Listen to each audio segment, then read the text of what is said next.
कविता कहाँ से आ गए कवि जी?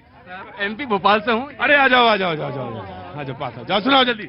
देख माँ हिंदुस्तान कितना बदल गया है, देख माँ हिंदुस्तान कितना बदल गया है। पहले तेरा बेटा दिवाली और ईद में तेरे घर की रौनक हुआ करता था, पर चंद सिक्कों के खातिर तुझे छोड़ गया। देख माँ हिंदुस्तान कितना बदल गया, देख माँ हिंदुस्तान कितना बदल गया। अब एक लाइन इन नेताओं के नाम, देख माँ हिंदुस्तान कितना बदल गया, देख माँ हिंदुस्तान कितना बदल गया। पहले नेता देश के लिए सब कुछ नौछावर कर दिया करता था, अब तेरा सब कुछ छीन लेता है। देख माँ हिंदुस्तान कितना बदल गया, देख माँ हिंदुस्तान कितना बदल गया। देख माँ पहले देश के युवा में उनका लहू खून बन के दौड़ा करता था। देख माँ पहले देश के युवाओं में उनका खून गर्म लहू बन के दौड़ा करता था, अब शराब दौड़ती है। देख माँ हिंदुस्तान कितना बदल गया, देख माँ हिंदुस्तान कितना बदल गया। देख माँ पहले देश की बेटियों को प्यार और स्नेह की नजर से देखा जाता था, पहले देश की बेटियों को प्यार और स्नेह की नजर से देखा जाता था, अब हर नजर में हवस नजर आती है। देख माँ हिंदुस्तान कितना बदल गया। देख माँ हिंदुस्तान कितना बदल गया। कहाँ से आना हुआ आपका? बिहार से। बिहार में कहाँ से? बेगूसराय से। बेगूसराय से। क्या नाम है आपका? संजीव राय। संजीव जी क्या काम करते हैं आप? हम मिस्त्री का काम करते मिस्त्री का काम, राजमिस्त्री हैं। है? जी सर। अच्छा, बहुत है। बिहार के राजमिस्त्रियों से तो मैं एक फलांग दूर खड़ा होता हूँ, क्योंकि वो जवाब जो देते हैं जबरदस्त देते हैं। शिक्षा तो दे दीजिए, बाकी सब छीन लेंगे हम। क्या बात है। तो कैसे आना हुआ इधर? ऐसे इधर इन्होंने कोई पानी वानी पूछा था कि नहीं? पूरा पानी पिया था? एक बोतल और दो। BJP will respond and then come to Congress. मजबूत राष्ट्र की नींव रखनी है तो नियत का साफ रखना, इरादे का नेक रखना और कुछ कर गुजरने का इच्छा शक्ति प्रबल होनी चाहिए। अब आप देखिए कि आज आम आदमी पार्टी और कांग्रेस किस तरीके से छटपटा रही है, क्योंकि वो जानते हैं कि मोदी जी अपने तन मन धन न्यौछावर कर रहे हैं। और आज तक इन 9 सालों में किसी ने सुना मोदी जी के ऊपर करप्शन? किसी ने सुना? किसी ने सुना कि किसी भी उनके कैबिनेट मिनिस्टर को जेल में डाला हो और कोर्ट कहता हो कि हम बेल नहीं देंगे? कांग्रेस खुद बेल पे बाहर, अरविंद केजरीवाल जी के खुद के मिनिस्टर जेल के अंदर, और आज ये बातें कर रहे हैं। और कपिल सिब्बल जिनके साथ इनका आंकड़ा था, आज ये किस तरीके के उनके साथ में जय हो कर रहे हैं। अरे आप जवाब दीजिए ना, आपकी नीयत इतनी साफ है। जब दुनिया पूछती है आपसे, हाँ जी अरविंद जी क्या क्या काम किया आपने, तो आपके पास रिपोर्ट कार्ड नहीं होता। आप रामलीला मैदान पे खड़े होके अपने लिए वाही करवाते हैं और कहते हैं 140 करोड़।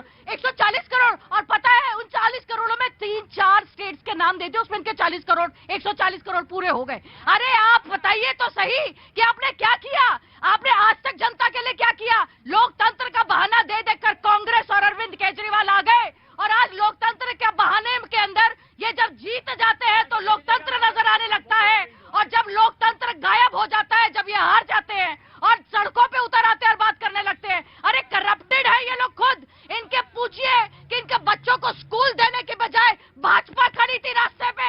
जी ठीक है। भाजपा ने एमसीडी के अंदर घुस के लोगों के इनके बनाए हुए पिंक बूथ बंद कराए। इनसे पूछिए। ठीक है जी, मैं पूछूंगा जब आप छोड़ेंगे तभी तो इनसे पूछूंगा जी। देखिए, इन्होंने करप्शन की बात की। आजादी के बाद 75 साल के इतिहास में भारतीय जनता पार्टी सबसे करप्ट पार्टी है। मैं क्यों कह रहा हूं? सीबीआई और ईडी का कन्विक्शन रेट संसद के अंदर इन्होंने बताया कि संसद के अंदर 0.5% कन्विक्शन रेट ईडी का है। इसका मतलब यह है कि 200 में से 199 केस फर्जी होते हैं। आज देखिए भारतीय जनता पार्टी कितने घोटाले कर रही है। 10-10.5 लाख करोड़ रुपए अपने पूंजीपति मित्रों के माफ कर दिए। उसे सरकारी स्कूल बनने चाहिए थे। मैं आपसे एक सवाल पूछना चाहता हूं पवन जी, मैं आप इधर आइए। पवन जी मेरे पास आइए, इधर आइए। मैं आपसे एक सवाल पूछना चाहता हूं। मान लिया कि सबसे ज्यादा भ्रष्ट पार्टी है, आपके पास तर्क हैं, आपके पास आंकड़े, में आ रहा हूं आपके पास, लेकिन मुझे ये बताइए कि न्यायालय में आप जमानत क्यों नहीं ले पा रहे हैं? ये इसका जवाब दीजिए मुझे। आपने बड़ी अच्छी बात की। ये तो उस गुंडागर्दी की पार्टी है जो सुप्रीम कोर्ट का फैसला आया। सुप्रीम कोर्ट मैं जो सवाल देखिए पवन जी, पहले मैंने पूछा कि भ्रष्टाचारियों को गले क्यों लगा रहे हैं, उसमें तो आपने जवाब नहीं। मैं दूसरा सवाल आपसे पूछ रहा हूं कि मुझे बताइए कि 2 साल में जमानत क्यों नहीं ले पा रहे हैं? आपके 2 सवाल हैं। दूसरा तो छोड़ दिया आपने, जवाब नहीं, पहले का जवाब दीजिए। 10 सेकंड दीजिएगा। पहली बात तो ये है आज तक भारतीय जनता पार्टी ने हमारे 40 से ज्यादा नेताओं पे केस करवा लिए। सीबीआई ईडी की तमाम रेड करवा ली इन लोगों ने, पूरी फाइलों की जांच करवा ली, एक पैसे का सबूत नहीं मिला। दूसरी बात, तो जमानत क्यों नहीं हुई? सुप्रीम कोर्ट की बात की आपने। सुप्रीम कोर्ट का फैसला आया कि दिल्ली के 2 करोड़ लोगों का अधिकार दिल्ली सरकार। मैंने कहा जमानत क्यों नहीं हुई? इन्होंने सुप्रीम कोर्ट के फैसले को चल दिया। मैंने पूछा जमानत क्यों नहीं हुई? वो तो इनसे पूछे ना, सबूत क्या मिला? क्या हुआ? क्या हुआ सर? इतना टाइम। एक मिनट पवन जी, मैथिल नहीं, Maithil this is not the way, Maithil this is not the way, Maithil this is not the way, Maithil आप प्लीज बैठिए। जी जनाब, क्या हुआ? सर ये तो है, इतना टाइम इन्होंने इतना किया है तो ये इतना जल्दी जमानत क्यों नहीं मिल रहा है? इससे क्यों, कुछ तो दाल में काला है। आज का मुद्दा भ्रष्टाचार पे उन्होंने कहा, प्रधानमंत्री ने, कि हम सेफ गार्ड करते हैं, वो रेड कार्ड है उनके पास। 4 से 6 लाख रुपए पे नौकरियों की बात कर रहे थे। हालांकि भ्रष्टाचार एक ऐसा मुद्दा, राजस्थान में बीजेपी कांग्रेस से सवाल पूछ रही है, कांग्रेस के अंदर सवाल पूछ रही है, मध्य प्रदेश में कांग्रेस बीजेपी से सवाल पूछ रही कि आग कैसे लग गई, और तमाम भ्रष्टाचार के मुद्दे। छत्तीसगढ़ में कांग्रेस से बीजेपी सवाल पूछ रही है। बंगाल में वो समय आ गया, तुम वहां खड़े थे, बदल गया, मैं आ रहा हूं।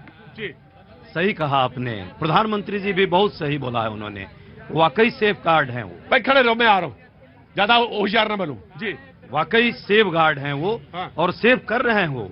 देखिए ना, अपने सबसे करीबी मित्र का 20,000 करोड़ रुपए का जो ऑफशोर कंपनी से आया, अडानी जी का पैसा कहां आया, कैसे लगा, ड्रोन जैसे राष्ट्रीय सुरक्षा के मुद्दों पर लगा, उसको भी सेव कर दिया। कितने प्यार से सेव वो करते हैं। अपने बड़े बड़े 10 पूंजीपतियों का जो इस देश में जिस तरह से संपत्ति बढ़ी है, आय की असमानता बढ़ी है, उसको उन्होंने सेव किया है, तभी इतनी गुनी, दिन दूनी रात चौगुनी बढ़ रही है। मैं बीच में डिस्टर्ब नहीं किया। मैं आग्रह करूंगा बाकी पैनलिस्ट से, जहां तक बात आपने कही है भ्रष्टाचार के मुद्दे पर कौन कहां खड़ा है। 2013 में लोकायुक्त और लोकपाल दोनों विधेयक पार्लियामेंट के दोनों सदन में पास हमने कराया था। उसकी संस्तुति लागू करने में 2016 और 2019 में जाकर लोकपाल का एक व्यक्ति आया है, जिसको कोई नहीं जानता कि इस देश का लोकपाल कौन है। आप बताइए। लोकायुक्त की बात, अरविंद केजरीवाल जी भी महान है भाई, उनकी तो मैं बहुत भूरी प्रशंसा करता हूं। उन्होंने कहा था पूरे देश में भ्रष्टाचारी ही रहते हैं, और हुआ क्या, एक भ्रष्टाचारी को पकड़ के जेल में अपने समय में रखा होता तो मैं मानता कि हाँ वो ईमानदार हैं। प्रधानमंत्री जी भी जब चुनाव आएगा भ्रष्टाचारियों के बारे में एक लंबी फहरिस्त बनाएंगे। उनके राज्य में कोई 5, 2, 4 जो राष्ट्रीय। मुझे एक सवाल का जवाब दीजिए। 23 तारीख को जो रैली होगी वहां पे पटना में, तो वहां नहीं, मैं पूछ रहा हूं, तो कैसे, नहीं भ्रष्टाचार का है तो भ्रष्टाचार से मिलेगा क्या? कैसे मिलेगा? हाँ, बड़े बड़े भ्रष्टाचारी जब भाजपा का गुणगान गाते हैं, उस पर कोई चर्चा नहीं होती। वो मुद्दा विपक्ष का एक कहीं ना कहीं एक जगह महागठबंधन का है, उस पर अभी विचार होगा। जी बोलो, जल्दी बोलो। साहब देखो, नेता नगरी से कोई मेरा लेन देन नहीं है। मेरे को सिर्फ आप ये बताओ कि छोटे बाल आर्मी के क्यों होते हैं? छोटे बाल अभी बताएंगे, तो ब्रेक होएगा ना, उसके बाद बताएंगे कि छोटा इधर से है उधर से करेंगे। जब बताता हूँ अभी आया। जी देखिए, हम ये कहना चाहते हैं, नशेड़ी, और ये गलती बताएं किसकी है? हमारी, आपकी और जनता की, जो बगल में खड़े होकर इसको बर्दाश्त करते हैं। ये सिर्फ नेता नहीं, ये सिर्फ नेताओं की जिम्मेदारी नहीं है कि आदमी को ठीक किया जाए, या सरकार की जिम्मेदारी नहीं कि आदमियों को ठीक किया जाए, या सिर्फ पत्रकार की जिम्मेदारी नहीं कि वही सवाल पूछेगा। अरे बगल में आपके शराबी खड़ा है और बर्दाश्त आप कैसे कर रहे हैं? पहले यहां खड़ा था, वो वहां खड़ा गया। निकालिए इसको बाहर, आता हूं भी। जी देखिए, इस देश की जनता ने अपने प्रधानमंत्री को पूरी ताकत दी है, पूरा, कोई भी प्रधानमंत्री रहा हो, लेकिन हमारे प्रधानमंत्री हमारे देश की जनता के खिलाफ कोई विदेशी शक्ति एक्शन ले, ट्विटर एक्शन ले, सरकार बोलेगी ट्विटर को, सरकार के पास क्या दंड देने का अधिकार कम है? अगर जो लोग देश के विरोध में लिख रहे थे, उसको दंड देने का काम मोदी सरकार को करना चाहिए था कि वो ट्विटर को लिखेगा कि मैं इसी मुद्दे पर लौटेंगे छोटे से ब्रेक के बाद, आता हूं। राम सिया राम जय जय राम, राम सिया राम जय जय।